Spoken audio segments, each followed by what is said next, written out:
Well, according to our wonderful friends at ruralweather.co.nz, there is another cooler change moving up the country over the next 48 hours.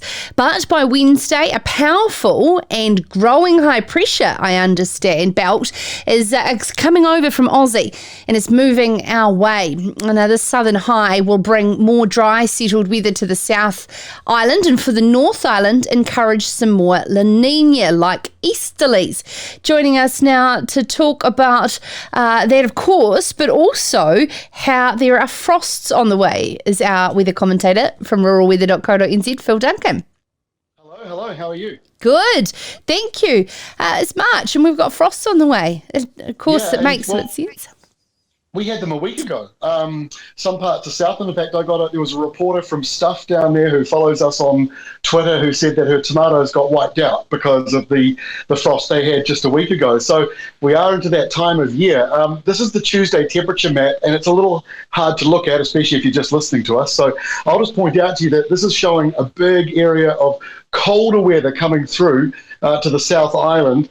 It's a little bit hard to see on this map. That's Australia over there, but Sydney, Auckland. Basically what we're looking at is a surge of southerly airflow, blue air coming out of the Southern Ocean, dropping our temperatures. And so the departure from normal, when we look at the overnight lows coming up Tuesday night and Wednesday morning, we're sort of getting into the frost territory again, where most of the country is below normal. In fact, some areas 4 to 8 degrees below average in the southern part of both islands. And for some northern areas, bang on normal. It'll be actually a little cooler, but it should be normal for this time of the year. But there is a risk of some frosts. And at Weather Watch, we've got this below zero map, and it shows that at 1 o'clock on Wednesday morning, some parts of the South Island are getting down into that frost territory. So, yeah, it's typical March weather, but also signs that, we're at that time of the year where we're getting some days humid and other days are cooler. And humid, of course, is associated with facial eczema that I understand is starting to spike. What can we watch out for on ruralweather.co.nz to kind of read around those danger points?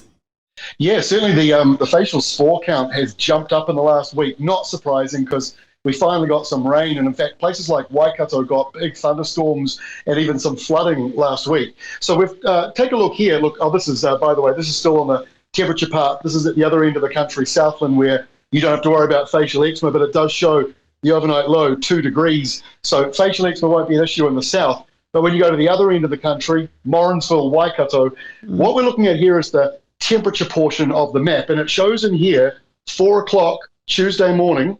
The red line, for those of you who go to the website, you can click on the temperatures. There's an area called Humidex, and that measures the air temperature plus humidity. So at 4 a.m. in the middle of Waikato, it'll be 14 degrees air temperature. It'll feel like 16 degrees and 98% humidity. So 16 degree feels like 98% humidity. That's kind of the perfect weather for seeing those spore counts jumping up. So that's what we're expecting. The other thing to note is where you see fog patches if it's warm. So the fog cloud forecaster, again, for Morrinsville, shows areas of potential fog, and that means we're getting into that warm, kind of humid weather, which we get at this time of the year.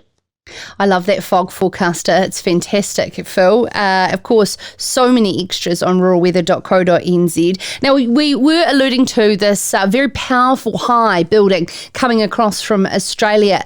What do we expect this will turn into in different parts of the country?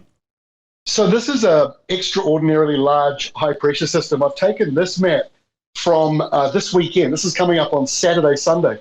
The distance, 10,000 kilometres from one side to the other.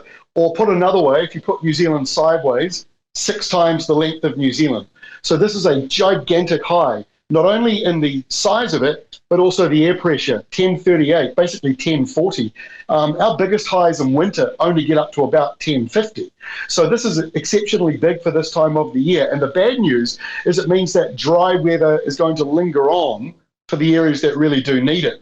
We look at map that shows the jet stream. There's a jet stream to the north of New Zealand. North of that is the tropical weather. There's another jet stream south of New Zealand, and that's where we get the Antarctic weather. The big high coming in from Australia, just light winds. It keeps the tropics away. It keeps the Southern Ocean away. But because it's a little bit further south, it's going to encourage more of those easterly winds around the top of the country, and that's why it's going to feel a little bit more like La Niña.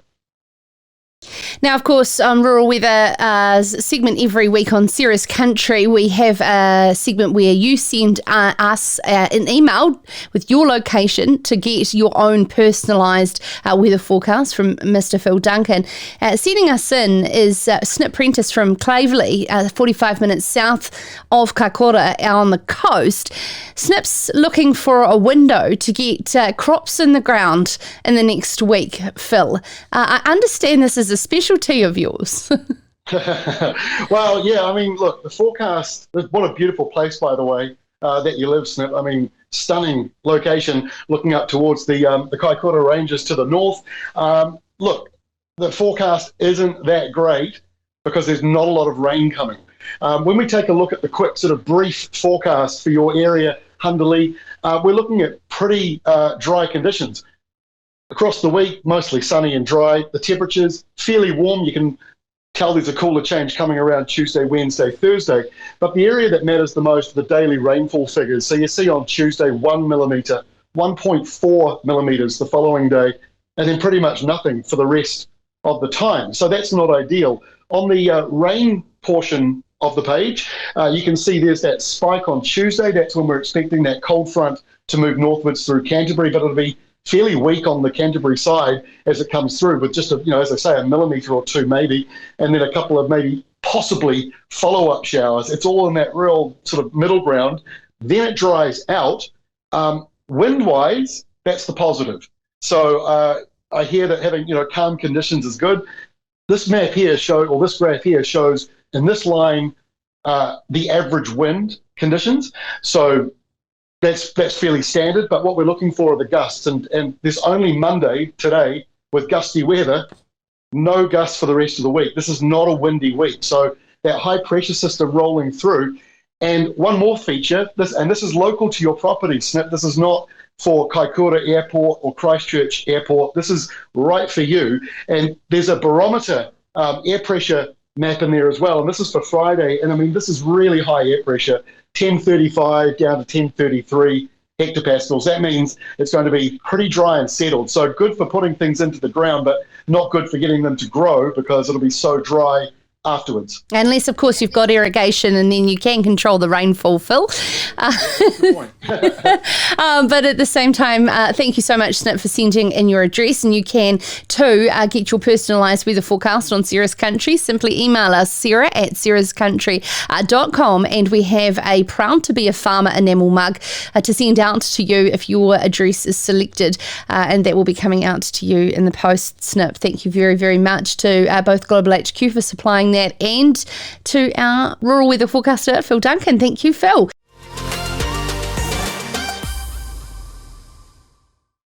Oh, nice boots. Yeah, thanks. They're new. Ben, you alright? Oh, yeah, sorry, mate. Just meerkatting pretty hard, eh?